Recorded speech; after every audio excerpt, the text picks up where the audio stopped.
And that is it. The warm-up will be the same for pretty much every week except for the first week. The first week will be like the intro warm-up, and then the second week will include stuff from the first week for more of the dynamics. You'll see. So you don't need to have cones. You just have, you know, a spot. You just mark it in your mind. So I'm gonna do the lines in my driveway. You're gonna do a jog and go back around.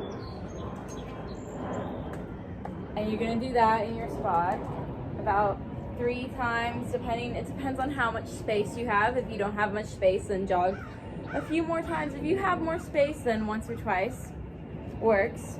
And then once you get back to your beating, after you're jogging, you're gonna go straight into high knees, and you're gonna get them as high as you can. And you want to like alternate your arms. You want to alternate your arms with the leg that's up. And then butt kickers. And each one of these you're gonna do more than once. Just the amount of time that you do them is going to depend on how much space you have available to you. And then we will also be doing Frankensteins. So you will be going opposite leg to opposite arm. But we're going to make it more dynamic in this case. So we're going to add a skip. So it's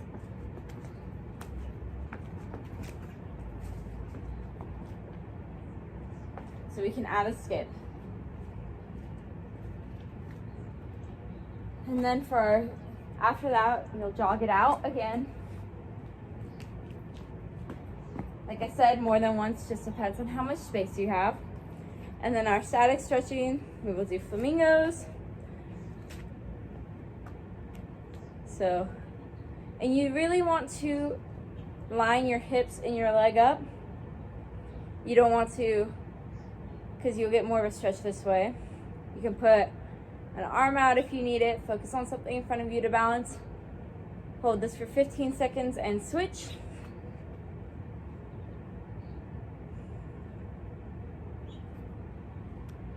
And then lunges. I know this is static stretching per se, but we're going to move with our lunges to stretch.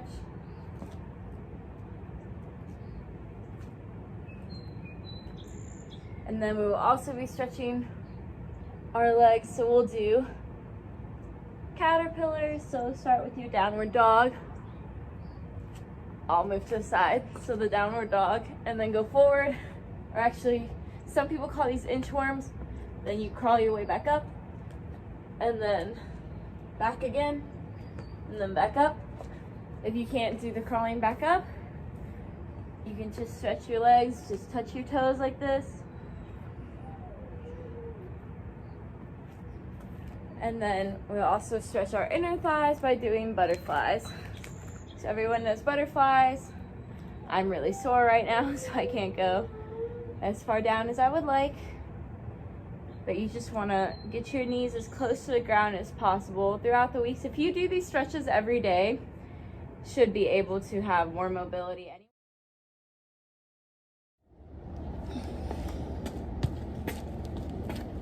Okay, so just like how there are places to tap the ball when you're passing, and when you're passing you do it in the center. When you're dribbling, there are also places to touch the ball that make it a lot better, and you'll have more control. So I'm going to bring the ball closer, and we're going to look at it for this part. So we're going to look at the ball, and we're going to look at it as a clock. I'm going to set it up like this. So you can imagine this would be the center, this would be 12 o'clock, and this is all reversed. So I'm thinking, but you have your 12 and your 6, and then whichever one of these. And so when you dribble, you want to get the bottom corners right here. And you want to think of it like tick-tock, because we're thinking of it as a clock. So when you would hit it, it would be tick-tock. I'll turn around and show you. So when you dribble, you want to have the ball close to your planted foot. Usually if you're dominant foot, it'll look like this. And so you would get the tick and the tock. Tick, tock when you dribble. So I'll dribble forward and I'll go slow.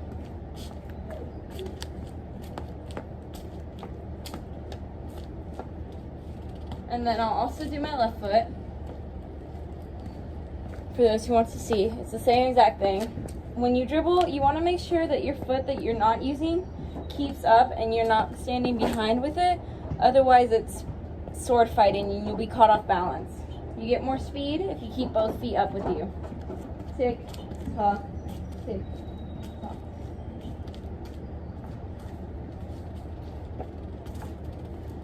And that's for dribbling.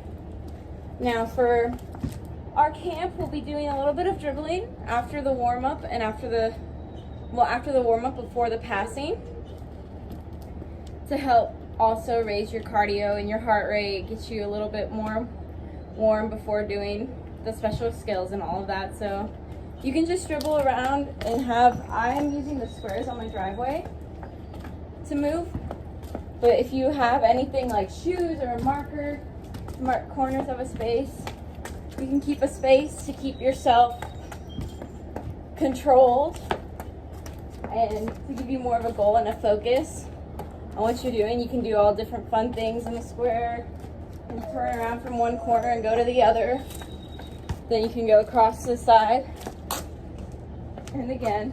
And I'm doing this in sneakers in my driveway. You can do this in cleats and some grass. You know, if you just have a little area that you marked for yourself, you just have your mental markers, then you can do that too.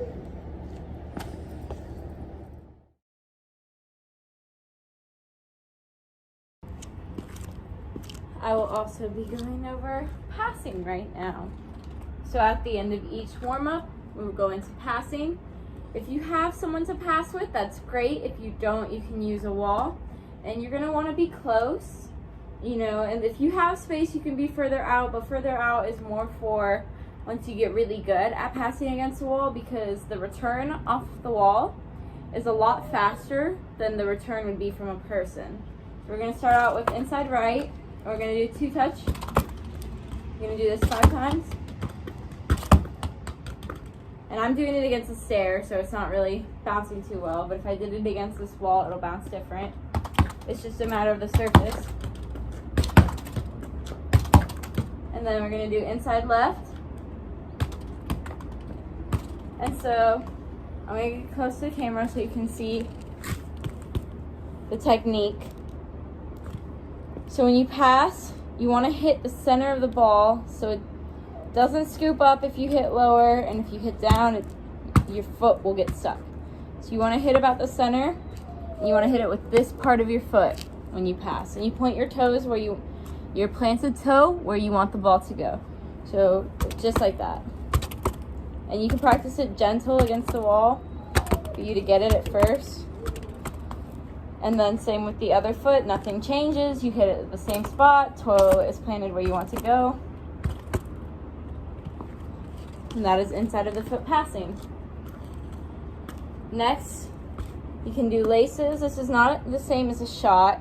So when you want to pass a ball over a longer distance, we use laces. It just gives you more power. So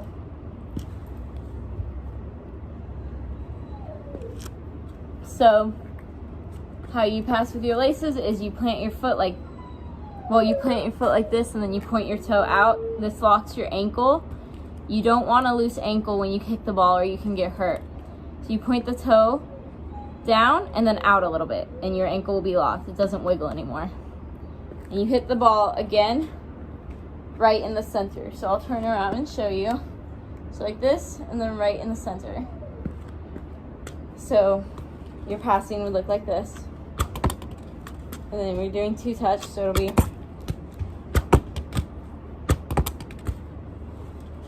same with your left foot.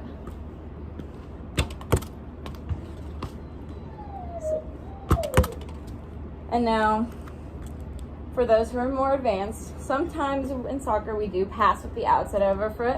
It depends on the move that's set up and everything that happens before. We don't usually tend to do this, but it helps when another teammate is overlapping. So the outside of the foot is right here. You're gonna hit the ball right here. Again, you wanna stay in the center, toe pointed, and just like that.